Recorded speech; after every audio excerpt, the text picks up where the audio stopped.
Bonjour, je m'appelle Florence Chéry et je vous présente ma conférence atelier « La colère, une alliée possible ».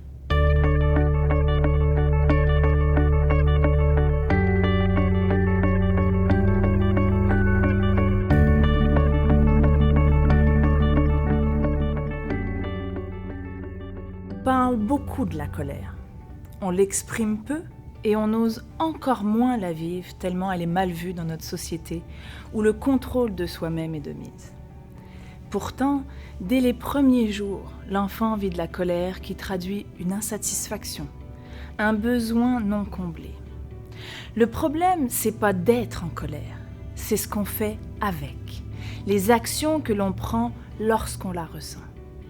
Alors si la colère devenait une alliée, une émotion à écouter, à entendre, à ressentir, qui peut nous montrer le chemin vers plus de satisfaction. Et si nous apprenions à apprivoiser nos peurs face à cette émotion, comme la peur du conflit, la peur de blesser, la peur de la violence même, reconnaître les signaux de la colère, en apprivoiser l'intensité qui peut aller du mécontentement à la fureur, être en mesure d'identifier si notre colère est défensive ou affirmative, si elle est présente pour ne pas toucher à une tristesse sous-jacente ou si elle traduit une énergie d'affirmation, tout cela est possible.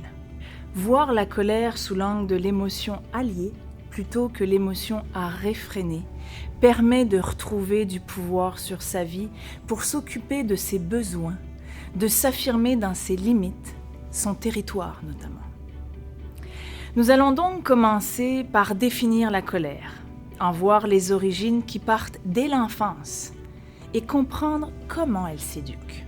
Nous allons par la suite explorer les différents types de colère, défensive ou non, s'attarder sur les différents rôles de la colère, pour ensuite identifier les moyens concrets pour faire de la colère une alliée et vivre sainement avec cette émotion. La colère peut mener à la destruction ou à la construction.